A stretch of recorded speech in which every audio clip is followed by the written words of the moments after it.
নমস্কার, ব্রেকিং বাংলায় আপনাদের স্বাগত। আমি জয়ন্ত মজুমদার।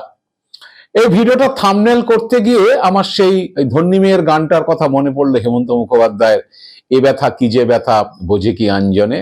তো আমার একটু এই আসানসোল দক্ষিণের বিধায়ক বিজেপির অগ্নিমিত্রা পালের ক্ষেত্রে আমার মনে হলো গত কয়েকদিনে একটা ঘটনা ঘটেছিল, সেই জন্য আমার মনে হয়েছিল যে এ ব্যথা কি যে ব্যথা বোঝেনি অগ্নিমিত্রা, যে ব্যথাটা এবার শুরু হয়েছে। কারণ হচ্ছে 5 বছর আগে উনি আসানসোল দক্ষিণে বিধায়ক হয়ে গেছিলেন, একটা প্রবল হাওয়া বিজেপি ক্ষমতায় এসে যাচ্ছে এরকম ব্যাপার। আসানসোলের জমি তৈরিই ছিল, পরপর দুবার এমপি হয়েছে বিজেপি থেকে, 14 সালে, 19 সালে, 21 সালে পরিবর্তনের ডাক ইসবার 200 পার। সেই সময় অগ্নিমিত্রা বিধায়ক হয়ে গেলেন, 4,500 ভোটে জিতেছিলেন। তো এবার 5 বছর বাদে অগ্নিমিত্রা যখন তার নিজের কেন্দ্রে প্রচারে বেরোনো শুরু করেছেন, কারণ তাকে টিকিট দেওয়া হবে এটা মোটামুটি নিশ্চিত, তাকে জেনারেল সেক্রেটারি থেকে ভাইস প্রেসিডেন্ট করা হয়েছে। তো এবার করতে গিয়ে তিনি কিছু অভ্যর্থনার মুখে পড়েছেন। আপনাকে আমি আপনাদের 2-3টে ভিডিও দেখাবো, একটু দেখুন তাকে কি ধরনের অভ্যর্থনা করা হয়েছে। প্রথম হচ্ছে যে প্রচারে বেরিয়ে গেলে যখন তিনি পৌঁছেছেন তার কেন্দ্রে আসানসোল পুরসভা এলাকাতে, সেখান থেকে মিষ্টির বাক্স দিয়ে একটু সংবর্ধনা করা হয়েছে এবং তাকে প্রশ্ন করা হয়েছে যে কেন 5 বছর বাদে এসছেন, তাই আপনার সঙ্গে তো দেখা হয়নি, একটু মিষ্টির মুখ করুন। আর হচ্ছে আপনাকে বিধায়কের অফিস কোথায়, এসব সব প্রশ্ন করেছে, সই করাতে গেলে কোথায় যাব। তো এইসব নিয়ে হয়েছে, সেই ভিডিওটা আপনারা একটু দেখুন শুরুতেই। তো আপনি তো ধরুন মোটামুটি এইখানকার বিধায়িকা হয়ে গেছেন আজকে 5 বছর হয়ে গেল। তো একটা কোশ্চেন ছিল, দিদি আমাদের বিধায়ক অফিসটা কোথায় আসানসোলে? না, আমরা তো আজ পর্যন্ত তো কেউ আমাদেরকে বলেও নি। সাধারণ কাজ করলে আপনাকে কোথায় পাবো আমরা সেটা খুঁজে পাই না। ঠিক আছে, কেউ আমাদেরকে এটা বলেনি যে দিদির অফিসটা কোথায়। মানে আমরা তো হঠাৎ ভাবি যে দিদি তো প্রায় কলকাতায় থাকেন, কাজ করে থাকলে আমরা কোথায় যাবো? না, সেটাই বলছি যে আমরা হঠাৎ করে আপনার জানি না যে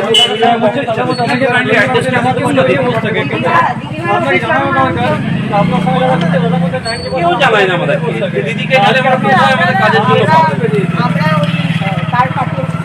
সবাই। আপনিও মানুষের কাজ করছেন, আমিও মানুষের কাজ করছি, তো কে পার্টি অফিসে বসে না, কিন্তু কেউ তো জানানো দরকার যে আমাদের বিধায়কের কাছে পাবো, গেলে আমরা কোথায় পাবো। রিকশাওয়ালার কাছে আমাদের এখানে ফোন নাম্বার কাজের ব্যাপারে আমরা দিদির সাথে কোথায় যোগাযোগ করব? আমাদেরকে আমাদের বুকের জন্য অন্তত একটা কাজ করেছে, আমি জানি না কি কাজ করেছেন তা যাচ্ছি না, আমি একটা কাজ করেছেন আমাদের বুকের জন্য। ঠিক আছে, 87 নম্বর ওয়ার্ড ব্রাহ্মণপাড়ার জন্য একটা কাজ দিদি করেছেন এই 5 বছরে।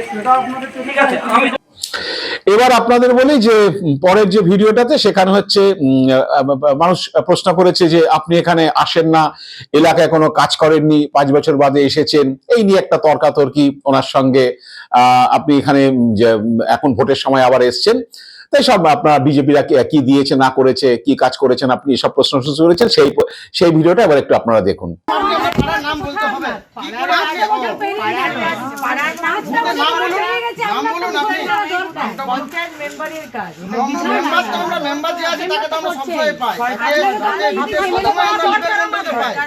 বাড়ি বাড়িতে জলের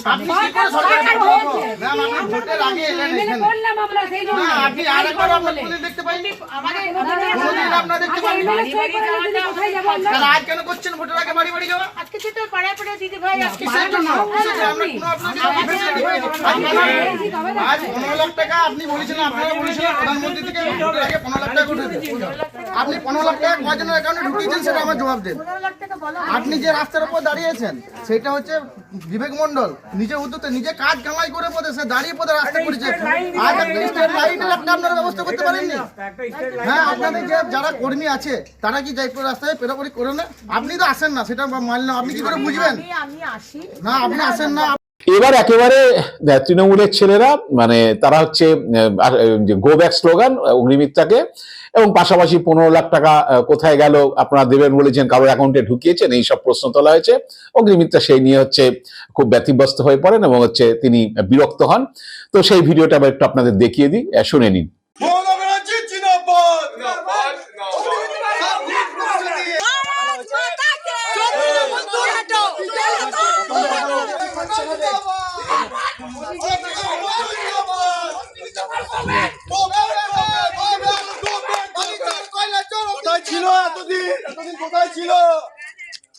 তুমি জিজ্ঞেস করো কোথায় ছিল ভুল তুমি? ভবিষ্যতে 15 লাখ টাকা খরচ হবে, 15 লাখ টাকা এই যে রাস্তা হয়েছে রাস্তা বিজেপি কিছু দেবে না।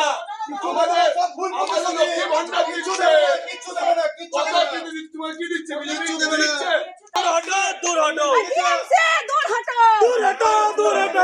জয় বাংলা! জিন্দাবাদ। তৃণমূল কংগ্রেস জিন্দাবাদ! জিন্দাবাদ, জিন্দাবাদ। বিভাগ মন্ডল জিন্দাবাদ! জিন্দাবাদ, জিন্দাবাদ। বিভাগ মন্ডল জিন্দাবাদ! জিন্দাবাদ, জিন্দাবাদ। জয় বাংলা! জয় বাংলা। মমতা ব্যানার্জি! জিন্দাবাদ। জয় বাংলা!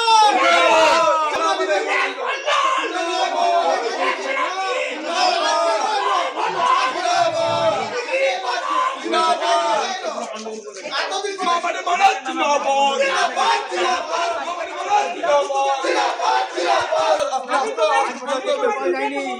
হ্যাঁ, বিভাগ মন্ডল আমার কাজ করছে। কাজ করছে। এই রাস্তায় দাঁড়িয়ে আছেন, সে রাস্তায় বিভাগ কাজ করে দেন। এই রাস্তায় দাঁড়িয়ে আছেন, সে রাস্তায় বিভাগ হাত জোড় করে মানুষকে বলতে হচ্ছে। আজ এখানে বিভাগ মন্ডল জয় বাংলা! জয় বাংলা! চাকরি পাবেন না, ছেলেমেয়েদের কোনো চাকরি নেই, 15 বছর ধরে আপনি করে চাকরি বিজেপি সরকার সব চাকরি দিবে।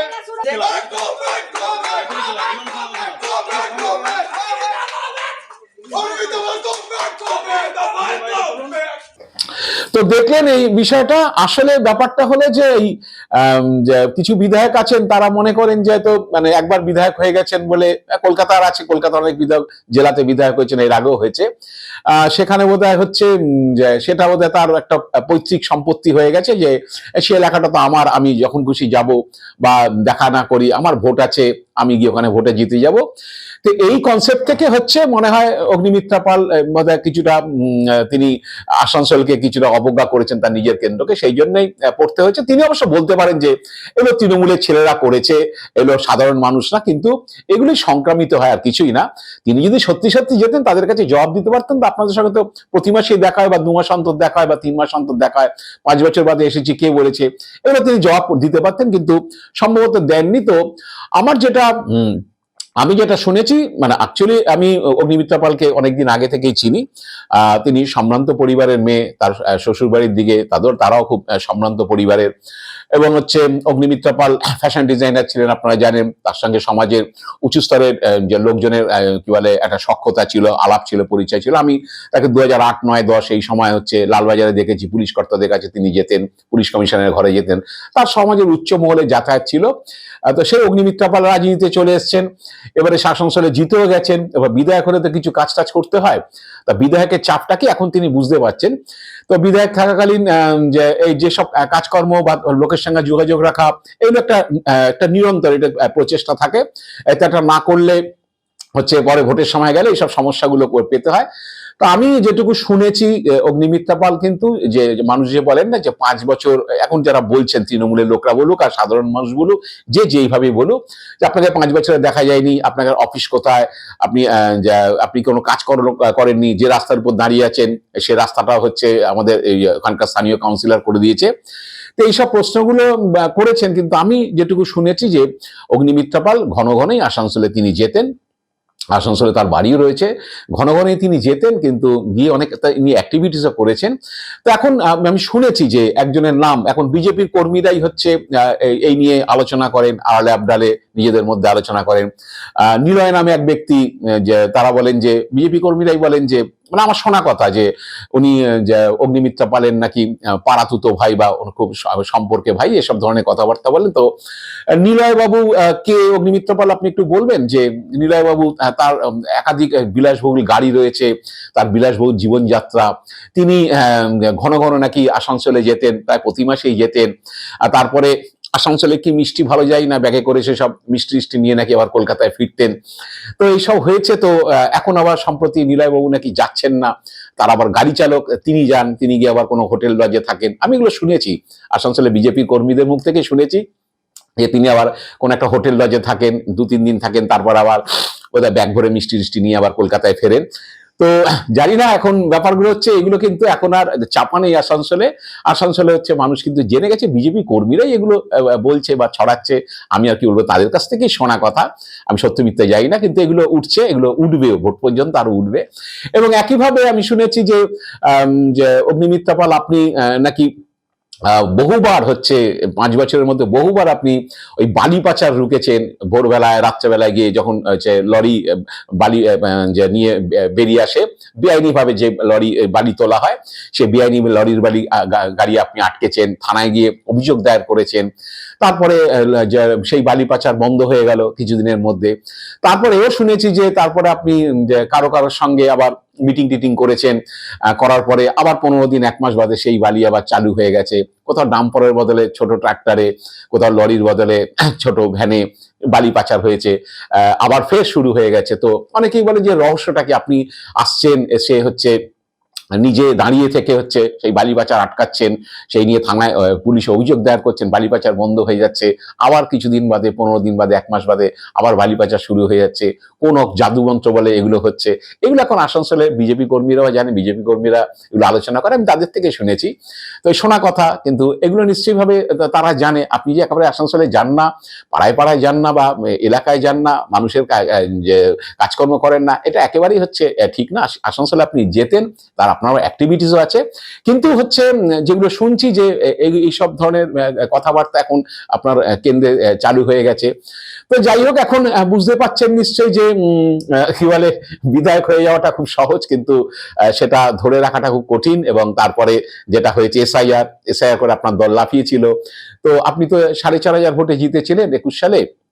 তো যে কি বলে, এবার তো শুনছি 39,000 ভোটারের নাম বাদ গেছে আসানসোল দক্ষিণ কেন্দ্রে, আপনার কেন্দ্রে 39,000 ভোটারের নাম বাদ গেছে। এবং আসানসোলে আপনারা সকলেই জানেন যে আসানসোলে হচ্ছে একটা অবাঙালি ভোটারদের যে সংখ্যা বেশি, এবং হচ্ছে এই অবাঙালি ভোটের মধ্যে একটা সিংহভাগ সমর্থন হচ্ছে বিজেপির দিকে রয়েছে বা ছিল।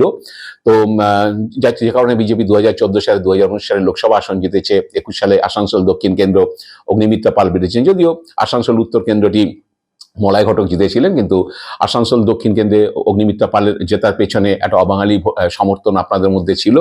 তো এখন এত নামটাম বাদ গেছে, শুনছি অনেক যে বিহার ঝাড়খণ্ডের লোকের নামও বাদ গেছে। তারপরে মার্জিন তো বিরাট কিছু নয়, 4,500 ভোট 21 সালে জিতেছিলেন, তারপরে 39,000 ভোট এবার কাটা গেছে। তো নিশ্চয়ই অগ্নিমিত্রা পাল বুঝতে পারছেন যে চাপ খুব বেড়ে যাচ্ছে, এবং এই চাপ হচ্ছে কিভাবে সামলাবেন এখন বোধহয় মাথা কাজ করছে না, যাই না।